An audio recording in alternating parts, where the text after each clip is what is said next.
Halo, selamat pagi. Assalamualaikum warahmatullahi wabarakatuh. Salam. Halo Sobat Poltek YKPN. Hari ini adalah hari yang spesial karena kita mengadakan podcast yang nantinya kita akan berbincang pada sosok guru, dosen Politeknik YKPN. Beliau adalah Profesor Dr. Nung Harjanto. Selamat pagi, Prof. Selamat pagi, Mas Umroh. Ya. Alhamdulillah kemarin ini ya Prof, secara resmi telah diserahkan SK Profesor dari LDT Wilayah 5 DIY. Gitu. Ya, alhamdulillah. Ya. Nah, sebelum kita akan berbincang dengan Prof Nung terkait proses perjuangan ya, cerita di balik perjuangan dalam menggapai jenjang akademik tertinggi yaitu profesor, saya mungkin akan menceritakan sedikit CV beliau, ya. Nama lengkap beliau adalah Nung Harjanto, merupakan dosen tetap Politeknik YKPN, kemudian juga merupakan alumni D3 Akuntansi Akademi Akuntansi YKPN, S1 Akuntansi dari Fakultas Ekonomi Universitas Gadjah Mada, kemudian juga melanjutkan S2 mengambil Master in Accounting and Controlling di Belanda. Nah, ini mungkin juga nanti kita cerita ya Prof, bagaimana cerita dalam menggapai S2 di Belanda ya Prof. Dan juga setelah itu melanjutkan S3 Akuntansi di program Doktor Ilmu Ekonomi Universitas 11 Maret Surakarta. Untuk aktivitas profesional di bidang akademik, beliau merupakan seorang peneliti aktif ya. Banyak memenangkan hibah penelitian maupun pengabdian kepada masyarakat. Kemudian juga banyak sekali ya publikasi karya ilmiah yang terindeks Scopus. Di sini saya melihat ada 10 jurnal, gitu Prof ya. Kemudian ada juga lebih dari 20 seminar ilmiah internasional maupun nasional. Nah, selain itu, beliau juga merupakan asesor Lamemba dan saat ini menjabat sebagai Wakil Direktur 1 Politeknik YKPN untuk periode 2024 sampai 2028. Oke, mungkin tidak banyak yang disampaikan, nanti langsung disampaikan oleh Prof Nung aja biar lebih asik ya Prof. Sebelumnya bagaimana kabarnya Prof? Alhamdulillah sehat walafiat. Semoga semua termasuk Mas Umroh dan semua keluarga di Politeknik YKPN dan semua di Indonesia terus secara umum ya sehat walafiat semua. Amin amin amin. Terima kasih Prof atas doanya. Sekali lagi selamat ya Prof atas pengukuhan sebagai guru besar. Ya, terima kasih. Ini merupakan guru besar kedua di Politeknik YKPN ya Prof. Mungkin kita bisa flashback Prof, flashback ke belakang saat kuliah atau mungkin dimulai saat SMA mungkin Prof, saat sekolah di pendidikan menengah kemudian lanjut ke pendidikan tinggi. Itu apa sih yang memotivasi Prof Nung untuk menjadi dosen, ataukah mungkin sebelumnya tidak ada kepikiran menjadi dosen atau memang udah bercita-cita jadi dosen pada waktu itu? Baik. Perjalanan itu dimulai pada tahun 91 ya, begitu. Jadi pada saat saya lulus SMA itu sebetulnya saya dari IPA dulu, gitu. Tapi kemudian berdasarkan hasil uji kemampuan gitu ya, atau bakat gitu ya, itu ternyata skor tertinggi saya itu malah di bidang akuntansi gitu. Ya. Nah, oleh karena itu setelah lulus SMA pada tahun 91, saya kemudian mendaftar gitu ya di Akademi Akuntansi YKPN yang sekarang kita kenal sebagai Politeknik YKPN. Kenapa saya mendaftar di Akademi Akuntansi YKPN? Karena pada saat itu dari semua perguruan tinggi swasta yang menyelenggarakan program studi bidang akuntansi di seluruh Indonesia, itu yang berstatus disamakan itu baru Akademi Akuntansi YKPN. Yaitu baru pertama kali di Indonesia. Nah, itu menjadikan saya tertarik untuk masuk di Akademi Akuntansi KPN. Dan alhamdulillah sekarang berkembang, kemudian bertransformasi, berubah bentuk, upgrade ke Politeknik KPN seperti itu. Jadi Ya. memang awalnya karena dimulai dari itu tadi ya Prof ya, Ya. skor uji kemampuan tadi, Ya. sehingga ternyata yang skor tertinggi akuntansi, Iya, sehingga memilih akuntansi. betul gitu. Oke. Ya. Tapi kenapa memilih Akademi Akuntansi KPN tadi? Karena Iya. itu juga Prof. Iya, jadi karena memang pada saat itu Akademi Akuntansi mulai booming karena itu tadi ya. Jadi memang angkatan saya adalah angkatan pertama yang menyandang status disamakan untuk Akademi Akuntansi. Disamakan itu untuk istilah sekarang apa sih Prof? Sekarang ya kira-kira unggul gitu ya. Unggul. Iya, unggul gitu. Oke. Ini. Kemudian setelah kuliah nih Prof, kuliah di Akademi Akuntansi KPN, pada saat kuliah itu sudah apa ya, punya rencana mau kerja atau berkarir itu apa gitu? Iya. Apakah langsung mau jadi dosen atau kan dulu pikiran mungkin di KP ya, atau mungkin Iya. di perusahaan gitu Prof? Gimana? Iya. Jadi memang pada saat sekolah atau kuliah gitu ya di Akademi Akuntansi, saya memang sudah bercita-cita gitu ya, berkeinginan menjadi seorang dosen. Karena memang menurut saya waktu itu figur seorang dosen itu bukan hanya mulia dalam hal status saja, tapi dosen itu kan harus transfer knowledge gitu ya Iya. kepada para mahasiswa, juga pada masyarakat seperti itu, sehingga insya Allah pahala itu juga akan selalu mengalir gitu. Nah, memang pada saat kuliah saya sudah bercita-cita itu tadi ya jadi dosen, tapi memang pada saat lulus dari Akademi Akuntansi saya sempat berkarir di KAP atau kantor akuntan publik gitu ya, sampai dengan kisaran tahun 2012 gitu. Saya terakhir jadi senior auditor di salah satu KAP di Yogyakarta gitu. Hanya memang saya kemudian pada saat melanjutkan studi di UGM, saya kemudian jadi asisten dosen di sini tahun 94 gitu ya. Sekaligus tadi berkarir di KAP gitu ya. Lalu pada tahun 97 gitu, saya mulai jadi dosen di sini. Ya, di Akademi Akuntansi KPN yang sekarang Politeknik KPN itu. Begitu. Berarti masuk D3 Akuntansi tahun 91, ya. kemudian lulus dari D3 Akuntansi AIKPN itu tahun berapa? 94 awal. 94 Jadi awal. angkatan saya itu merupakan angkatan pertama yang bisa lulus 2,5 tahun di Akademi Akuntansi KPN. Begitu, ya. Iya. 294 awal, kemudian setelah itu lanjut langsung S1 Bro. Kerja dulu karena waktu itu ya di AKP, kemudian waktu itu memang di UGM kan bukaannya bulan Juni ya, gitu. Jadi antara Januari sampai Juni itu saya memang sudah mulai kerja dulu, seperti itu. Terus lanjut S1 nih Bro. Iya. Pada waktu itu Bro, pada waktu itu untuk menjadi dosen, minimal harus apa Bro? Jenjang pendidikan? Pendidikan waktu itu untuk seorang dosen harus S1 waktu itu, masih S1. Ya. Berarti S1 ambil S1 di UGM gitu? Ya, di UGM. UGM, kemudian sambil kuliah itu tadi jadi asisten? Jadi asisten plus saya berkarir di KAP juga itu. Jadi sambil kuliah itu kuliahnya kan malam.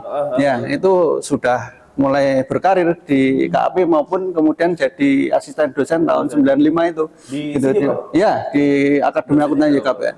Dosennya waktu itu Pak Narko. Pak Narko. Ya, sudah almarhum ya sekarang Bapak kami ya, itu ya. Pak Narko merupakan dosen yang lama juga jadi Iya, di iya, Politeknik. betul, itu ya. Sempat jadi dosen saya juga. Ya. Oke, berarti S1 94 lulus D3, kemudian pertengahan 94 lanjut S1 sambil berkarir sambil Ya. jadi asisten Dosen di sini, ya kemudian dosen tahun 97. Ya. Berarti memang prosesnya penuh ya Pak ya? Ya. Untuk berkarir. Oke. Setelah itu lulus S1 Bro, lulus Ya. S1 jadi dosen dulu di sini. Ya, jadi saya itu lulus bulan Mei tahun 97 Oke. gitu. Saya masih tetap kerja terus di kantor akuntan publik, tapi kan karena sudah lulus nggak bisa jadi asisten dosen lagi, gitu kan ya. Nah, alhamdulillah Agustus 97 saya diterima dosen di sini, gitu. Ya, sampai sekarang, gitu. 97 S1, kemudian ini Prof, saya tadi penasaran itu, bagaimana ceritanya di S2 di Belanda? Oh iya, gini. Saya memang waktu akan melanjutkan studi ke S2 itu sebetulnya belum punya bayangan mau ke luar negeri gitu ya. Itu sekitar tahun 2000 gitu ya. 2000. Jadi ya 3 tahun setelah jadi dosen itu saya mulai berpikir untuk lanjut studi S2 gitu ya. Nah, memang waktu itu saya sempat tes TOEFL gitu ya, tes TPA di UGM dan sebagainya. Tapi memang kayaknya takdir kok berkata lain gitu ya. Jadi saya pengen punya pengalaman yang lebih gitu ya. Memang kalau dilihat ilmu akuntansi, ilmu bisnis itu di mana-mana pola pembelajarannya akan mirip atau sama. Tapi pengalaman dari budaya, masyarakat, kemudian penerapan ilmu itu di apa ya, di perusahaan, di masyarakat itu kan mungkin di setiap negara berbeda-beda. Nah, itulah yang saya kejar kemudian. Dan alhamdulillah pada tahun 2022 gitu ya, saya diterima untuk di program Master in Accounting and Controlling di The Hague University ya, di Belanda, di Den Haag gitu. Nah, kemudian saya mulai studi itu pada bulan September tahun 2003. Nah, itu programnya sebetulnya 13 bulan gitu ya. Tapi saya bisa menyelesaikan dalam waktu 10 bulan.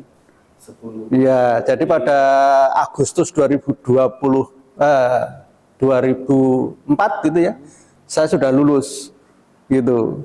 Tapi teman-teman saya belum ada yang lulus. Itu cepat banget ya. Iya. 1 tahun kurang berarti. 1 tahun kurang gitu. Ya. Begitu. Ya, memang pengalaman jadi banyak gitu ya. Karena memang kalau sekolah di Eropa itu kami sempat jalan-jalan, kemudian apa ya, membandingkan budaya, membandingkan gaya hidup, membandingkan bagaimana perusahaan itu dijalankan itu di apa ya, kultur yang lain gitu ya. Baik. Ya. Jadi memang hal yang mendorong untuk Prof Nung melanjutkan S2 di luar negeri, dan itu yang Prof pengen tahu apa sih perbedaannya di Indonesia dengan negara lain, apa treatment untuk di bisnis perusahaan gitu. Berarti 2004 udah lulus. Sudah lulus ya, S2. Itu langsung kembali ke Poltek. Iya, jadi memang pada saat itu kemudian saya kembali langsung gitu ya, tanpa menunggu wisuda. Karena wisudanya di bulan November gitu ya. Saya tanpa menunggu wisuda, saya izin untuk tidak ikut wisuda. Karena begitu saya pulang ke Akademi Akuntansi KPN pada saat itu, saya langsung mengajar gitu. Dan pada saat itu juga langsung diberi amanah untuk memimpin atau membawai di Puskom gitu ya. Oh iya. Jadi kepala pusat komputer. Ya itu. Ini Prof. Oh iya, waktu itu S2 pakai beasiswa atau gimana, Prof? Ya. Jadi waktu itu memang karena saya ngejar waktu gitu ya. Sebetulnya saya itu nyundul senior-senior saya gitu ya. Beberapa senior saya itu saya sundul, artinya bahwa karena beliau-beliau itu masih menunda untuk ambil S2. Nah, saya karena sudah diterima, saya punya kesempatan duluan ya, saya ini kemudian menjalani. Nah, untuk biaya memang pada saat itu saya dapat semacam beasiswa gitu ya dari kampus Akademi Akuntansi KPN. Tapi juga karena biaya di sana juga tinggi untuk SPP dan biaya hidup, maka bisa dikatakan ya jadi 50-50 gitu ya, separuh-separuh gitu ya. Sangat menginspirasi. Ya. Ya. Mungkin dosen-dosen muda seperti Iya. nanti juga Iya. lanjut keluar Yang lain S3 gitu. Mas Murah sendiri gitu ya. Nanti itu. Jadi dosen pembimbing saya di D3. nah itu. Jadi yang apa namanya paling utama itu pengalamannya itu ya, yang tidak bisa diukur dengan Sangat bernilai uang. pengalaman. Iya benar. Kemudian, oke Prof, ini ada pertanyaan nih Prof. Awal menjadi dosen, mengajar mata kuliah apa? Saya awal menjadi dosen itu mengajar mata kuliah sistem informasi akuntansi. Ya. Masih ingat betul pada saat itu memang di Akademi Akuntansi KPN belum banyak yang ahli di bidang itu. Nah memang pada saat saya S1 dulu ini flashback gitu ya, itu memang saya skripsinya tentang sistem informasi akuntansi gitu. Jadi inline lah dengan itu. Ya. Ini Prof, tentang perjalanan karir akademik ya Prof. Pada waktu itu sudah apa ya, Prof Nung itu sudah membuat semacam plan atau roadmap gitu menuju profesor atau gimana pada saat awal menjadi dosen? Ya. Atau jalani aja dulu gitu? Baik, saya itu tipe orangnya memang sebisa mungkin, secepat mungkin harus naik jenjang gitu ya. Jadi pada saat saya mulai jadi dosen tahun 97, kemudian saya mulai mengajukan jabatan asisten ahli gitu ya di tahun 98 dan alhamdulillah langsung goal gitu ya. Lalu saya memang sudah bercita-cita bahwa sebelum saya kuliah S2 sudah naik ke jenjang lektor. Nah, oleh karena itu saya pada tahun 2002 sebelum kuliah S2 sudah lektor memang alhamdulillah begitu bisa lancar. Namun memang pada saat itu kami itu terbentur aturan bahwa kalau di akademi itu tidak bisa sampai profesor. Gitu. Yang bisa sampai profesor itu di perguruan tinggi yang akademik gitu. Kalau vokasi universitas gitu ya universitas sekolah tinggi bisa tinggi gitu. bisa. Nah, oleh karena itu, mohon maaf, pada saat itu ada satu teman kolega kami yang memang sudah akan profesor, akhirnya harus pindah. Gitu. Kalau Mas Umroh tahu, Profesor Rusmin. Oh, tahu saya. Ya, dia harus pindah karena itu gitu ya. Tapi alhamdulillah pada perkembangannya kemudian aturan itu diubah. Bahwa kalau dosen di akademi pun bisa jadi profesor gitu. Nah, oleh karena itu juga memacu semangat saya sehingga sebelum saya kuliah S3 pun saya sudah bercita-cita harus sudah naik ke lektor kepala gitu. Dan memang alhamdulillah pada tahun 2011 saya bisa mencapai lektor kepala itu. Ya. Ya, gitu. Kalau S3 tadi Prof, itu tahun berapa ngambilnya, kemudian lulus tahun berapa? Ya, jadi karena kebetulan saya di tahun 2012 itu diberi amanah untuk menjadi wakil direktur 3 di Akademi Akuntansi KPN. Oleh karena itu saya menunda lagi untuk ambil S3 begitu ya.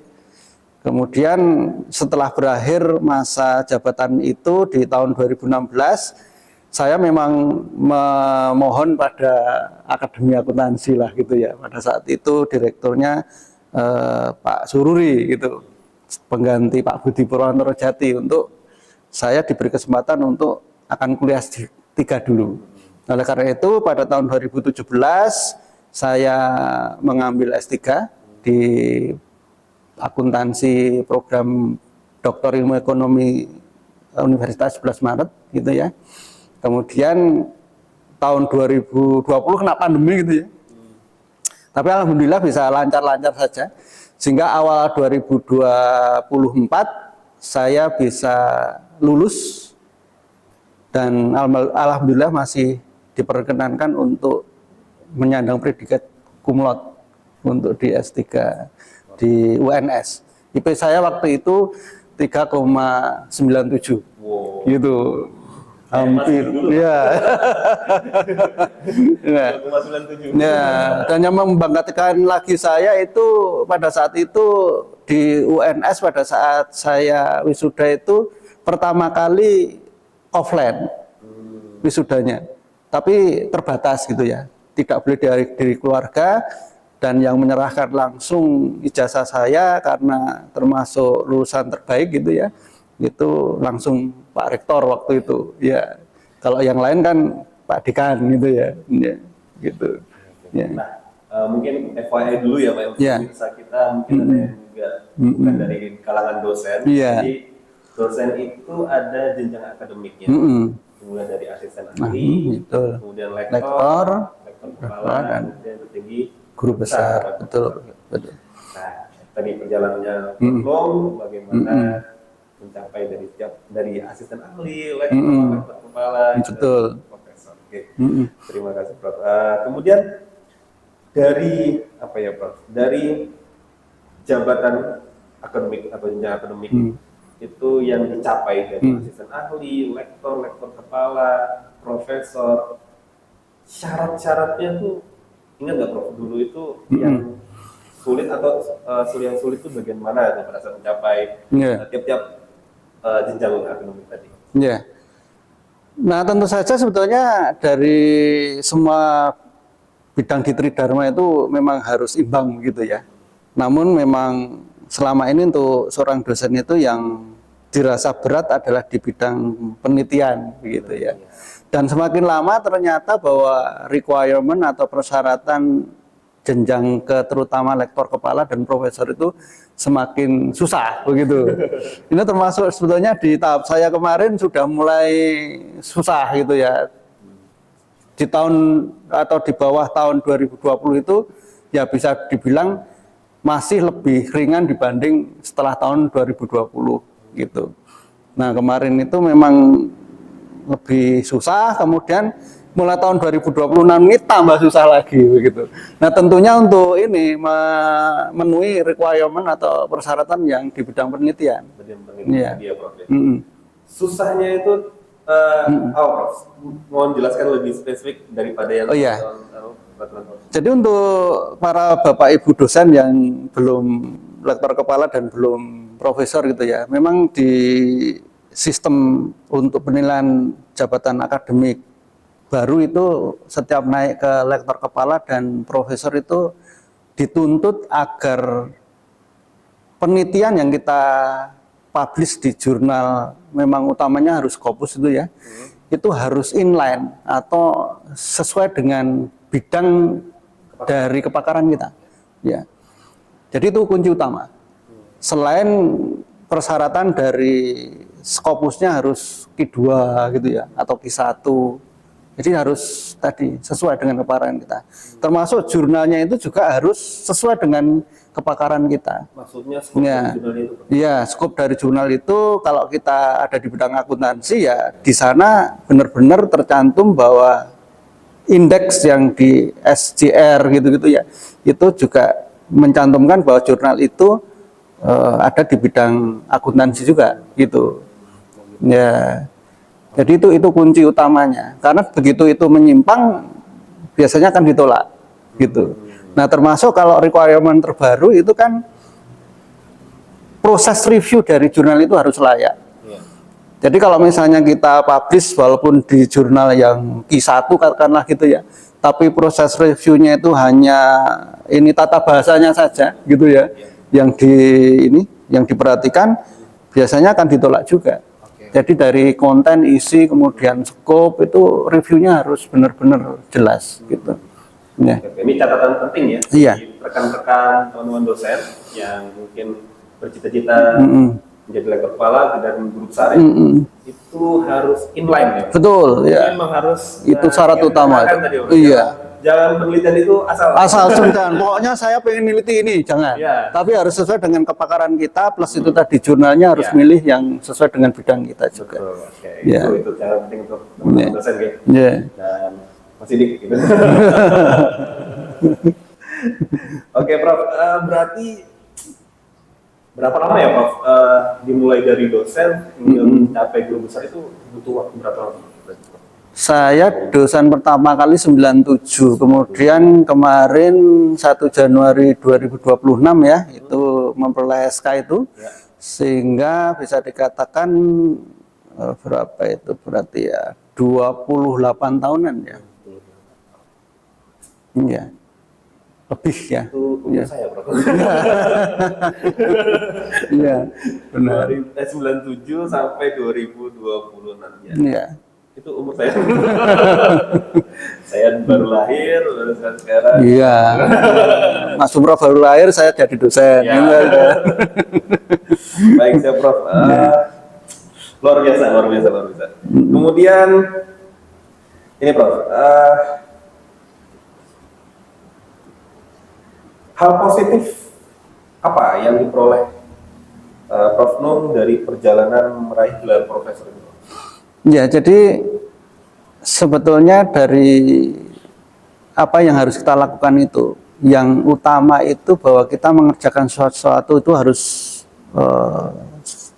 dengan apa semangat dan juga niatan mengerjakan yang terbaik begitu. Memang kita berusaha untuk jadi sempurna, tapi kan kesempurnaan itu hanya milik Yang Maha Kuasa. Jadi memang kesempurnaan dari pekerjaan itu menjadi kunci utama, dan yang penting tidak patah semangat.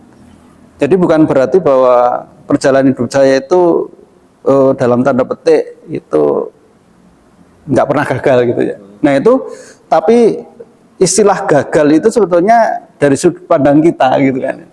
Kalau saya memaknai bahwa kalau saya belum bisa mencapai sesuatu atau merasa ini kok belum tercapai gitu ya, itu sudah kehendak dari Yang Maha Kuasa. Dan saya yakin bahwa Yang Maha Kuasa itu pasti punya jalan yang lebih baik buat kita. Itu prinsip hidup saya. Jadi jangan memaknai kegagalan sebagai sesuatu yang itu akhir dari segalanya, tapi justru itu memicu semangat kita. Pasti Tuhan itu akan menunjukkan jalan yang lebih baik. Begitu. Betul. Nah itu gitu. Nah, Ya. mungkin udah disinggung juga dengan Prof Nung bahwa perjalanan hidup Prof Nung itu bukan tidak ada gagalnya. Gitu. Nah, mungkin bisa diceritakan Prof, dalam perjalanan karir Prof Nung pasti tadi ya ada masalah, ada hambatan. Mungkin apa ya? Salah satu bisa diceritakan Prof, mungkin salah satu permasalahan atau hambatan yang terjadi, kemudian itu apa? Kemudian bagaimana Prof Nung itu menyelesaikan hambatan atau permasalahan tersebut? Mungkin dari sisi profesi atau mungkin juga ada dari sisi pribadi gitu, Prof. Yeah. Mungkin bisa di sharing kita dengan kita, Prof, dan mungkin saja ada permasalahan yang sama dengan yang lain. Ya, jadi memang perjalanan hidup itu pasti tidak semulus yang kita inginkan. Tapi itu tadi yang saya selalu tekankan, pasti Tuhan itu punya rencana yang lebih baik dibanding kita. Termasuk sebetulnya saya itu pada saat SMA, cita-cita saya itu tidak di akuntansi gitu ya. Terus terang saya waktu itu karena IPA gitu ya, saya itu pengen kalau nggak jadi dokter ya pilot gitu ya. Ya memang dari segi akademis saya mampu untuk itu. Hanya memang saya itu terus terang punya cacat dari lahir gitu ya. Yang itu mengakibatkan saya harus mencari bidang lain yang sesuai untuk menutupi kekurangan saya, bukan cacat ya, tapi saya ralat ya kekurangan saya begitu. Nah ternyata bahwa begitulah Tuhan itu pengen makhluknya atau hambanya itu menjalani hidup yang lebih bagus gitu ya. Iya, jadi misalnya itu kemudian akhirnya saya menemukan itu malah bahwa setelah saya tes bakat, saya cocoknya atau lebih tinggi untuk kemampuan saya itu di bidang akuntansi seperti itu. Ya termasuk memang pada saat yang terakhir-terakhir pengajuan jabatan akademik untuk ke profesor gitu ya. Saya kan sebetulnya pada tahun 2023 sudah ngajukan gitu ya. Tapi ternyata pada saat itu ada beberapa requirement yang menurut asesor di Dikti saya belum memenuhi. Nah itulah yang harusnya memacu kita. Kita harus mencari sebetulnya di mana letak dari kekurangan itu, yang itu harus kita perbaiki gitu ya. Lalu sebetulnya harusnya memang seperti apa, dan kita berusaha mencapainya malah kalau bisa lebih dari itu gitu kan ya. Nah akhirnya itu tadi alhamdulillah ternyata pada pengajuan yang terakhir kemarin saya bisa lolos begitu ya. Oke, saya Itu. nangkep nih, Prof. Jadi apa ya? Mungkin saya simpulkan yang Maha Kuasa Allah SWT itu punya rencana lain. Kita bisa punya rencana, punya rencana pengen jadi apa, pengen jadi apa. Ketika ada hambatan tadi, jangan putus asa. Betul ya. Kita, Tapi mungkin ada rencana di balik itu yang lebih bagus bagus dari Yang Maha Kuasa. gitu, Betul. Ya, dari apa yang kita rencanakan Betul, tadi, iya. ya, tadi akhirnya sekarang di jalan ini, dijalani dan sekarang. Yang penting serius untuk menjalani sesuatu, untuk mengejar sesuatu. Perkara hasil itu adalah di tangan Tuhan. Dan percaya saja, pasti Tuhan punya jalan yang terbaik untuk kita. Begitu. Terima kasih, Prof. Ini insight-nya bagus. Kemudian, Prof, sekarang sudah jadi profesor ya, Prof. Tentu saja, mungkin saya tanya, Profesor, apakah ada apa ya semacam persyaratan gitu ya untuk mempertahankan gelar guru besar ini? Ya. Setelah kita capai guru besar ini. Baik, ya, kita yang harus pahami bahwa seperti jenjang profesor itu bukan merupakan akhir dari tahap gitu ya. Tapi sebetulnya itu merupakan akhir dari suatu tahap saja untuk memulai tahap berikutnya yang itu secara tanggung jawab dan juga apa ya menuntut tanggung jawab lah dari kita agar lebih berkarya lagi, lebih berkarya dengan lebih bagus, lebih tinggi, dan itu semua demi kemaslahatan dari masyarakat, ya negara, bangsa, kemudian juga kalau saya Politeknik GKPN sendiri, gitu. Nah itu makanya apa namanya kita harus selalu meningkatkan diri tadi ya, dan kemudian juga harus berusaha mencapai yang lebih tinggi lagi. Jadi profesor belum yang tertinggi kalau menurut saya. Tapi karya-karya berikutnya itu yang itu harus lebih kemudian dimaknai dan juga bisa dirasakan oleh masyarakat luas begitu. Berarti gelar profesor ini bukan akhir ya, Prof? Iya. Malah awal ya. Malah awal. Iya, Jadi begitu. untuk terus berkarya. Berkarya. Jadi untuk bermanfaat bagi masyarakat. Betul. Bagi bangsa dan Iya, betul. Baik, terima kasih Prof. Nur. Ini Prof. Nur, tadi sebenarnya sudah Prof. Nur jelasin ya, tapi saya tanya lagi ya, Prof. Mungkin ini juga bisa jadi apa ya insight bagi teman-teman. Kalau menurut Prof. Nur, dosen, mungkin FYI juga untuk teman-teman yang bukan dosen, kalau dosen itu punya kewajiban, ya Prof. Ya, betul. Kewajibannya tadi sudah disebutkan, Tridharma. Tridharma itu ada pengajaran, penelitian, dan pengabdian masyarakat. Betul. Nah, kalau menurut Prof. Nur nih, dari ketiga itu, mana yang paling berat menurut Ya, kalau itu dari semua dosen tentu merasakan gitu ya, bahwa yang paling berat tentunya di penelitian. Itu karena harus ada requirement khusus. Hanya perlu kita sadari bahwa ilmu yang kita peroleh itu kan harus diabdikan juga ke masyarakat, itu juga penting, jangan dilupakan. Kemudian pada saat di pengajaran kita juga ingat bahwa kita nggak boleh melakukan pembelajaran atau transfer knowledge pada para mahasiswa, kepada yang lain juga, masyarakat itu sembarangan, nggak boleh itu ya. Jadi kita harus bertanggung jawab bahwa ilmu yang kita sharing ke mahasiswa, ke masyarakat itu nanti juga akan kita pertanggungjawabkan pada Yang Maha Kuasa begitu. Jadi nggak boleh kita itu tidak kemudian serius, tidak kemudian mempelajari sesuatu dengan sungguh-sungguh, itu nggak boleh. Karena yang nanti kita ajari gitulah ya, itu kalau menangkap sesuatu yang salah tentu implementasinya juga salah. Dan itu juga kembali ke kita, gitu kan? Jadi dosa, jadi ya berat juga, makanya itu. Jadi bukan hanya asal ngajar, pokoknya saya menyampaikan konsep ini, konsep itu saja, terserah mahasiswanya bisa atau tidak, terserah masyarakat bisa mencerna, bisa menerapkan itu atau tidak, itu juga nggak boleh. Jadi memang harus real bahwa ilmu itu benar-benar akan bermanfaat, kemudian berguna bagi masyarakat, benar masyarakat juga menerapkannya gitu. Oleh karena itu salah satu bidang yang saya tekuni itu kan tata kelola gitu ya. Nah di tata kelola itu kan sebetulnya gini, Mas Umroh dan kawan-kawan semua. Kalau di bidang manajemen itu ranah dari yang kita pelajari itu pada tahap kita menerapkan sesuatu yang benar. Tapi di tata kelola itu kita dituntut lebih tinggi. Jadi menerapkan sesuatu yang benar dengan cara yang benar.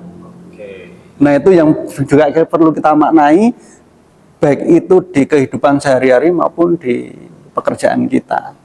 Kita harus menerapkan sesuatu yang benar dengan cara yang benar. Nah itu begitu. Jadi tidak hanya menerapkan yang benar dengan cara yang salah gitu. Iya. Tapi dengan cara yang benar. Iya, betul. Oke, baik. Terima kasih Prof. Jadi tidak mana nih yang paling sulit mungkin penelitian, tapi tidak menyepelekan yang lain. Betul, ya. Pertama tadi pengajaran yang punya tanggung jawab sosial, mengajarkan suatu hal itu kepada mahasiswa, ya, harus sungguh-sungguh dan harus benar. Salah, gitu. Iya. Itu akan betul. Membahas juga kita. Iya, betul. Terima kasih Prof. Terakhir Prof, terakhir ya Prof ya. Tips bagi teman-teman rekan-rekan dosen ataupun juga non-dosen, bagaimana tips dan trik bagi audiens kita yang berkarir sebagai dosen atau pengajar maupun profesi lainnya supaya bisa mencapai puncak dalam karirnya. Ya. Nah seperti yang saya sampaikan tadi bahwa niatan kita untuk melakukan sesuatu itu satu harus sungguh-sungguh. Dengan itu tadi, melakukan sesuatu yang benar dengan cara yang benar. Kemudian juga kita perlu juga di dalam pikiran kita selalu berpikir bahwa apa yang kita kerjakan itu bukan hanya masalah duniawi gitu kan ya. Tapi itu nanti kalau bisa insya Allah akan juga berimbas pada akhirat kita gitu. Nah untuk seorang dosen itu kan kalau menurut pandangan saya gitu kan ini merupakan profesi yang mulia gitu ya. Karena ilmu yang diajarkan itu selain bisa diterapkan di masyarakat, itu nanti juga nanti akan berkembang, diberikan pada masyarakat juga. Nah itu kan insya Allah akan pahalanya mengalir terus gitu ya. Jadi bukan hanya dilihat dari koin saja gitu ya, dari segi penghasilan yang nampak dalam wujud katakanlah keuangan gitu ya. Tapi justru kita itu harus memaknai bahwa penghasilan itu termasuk sesuatu yang tidak nampak dan anugerah yang dari Maha Kuasa itu justru merupakan penghasilan yang lebih besar gitu, yang insya Allah juga nanti akan berimbas pada akhirat kita seperti itu. Ya. Baik. Ya, terima kasih Prof. Nur. Itu tadi bincang-bincang kita dengan Prof. Nur Harjanto. Jadi kalau kita tarik kesimpulan ya, apa yang sudah kita bincang-bincangkan, kita mungkin punya rencana, ya. Kita punya rencana, keinginan, tapi kalau itu rencana kita tidak bisa kita capai, jangan putus asa. Betul. Jangan putus asa. Kita percaya kepada Yang Maha Kuasa bahwa Allah Subhanahu Wa Taala punya rencana lain. Kemudian rencana lain itu kita jalani dengan sungguh-sungguh, terutama di bidang dosen ini ya Prof. Karena dosen merupakan profesi yang mulia.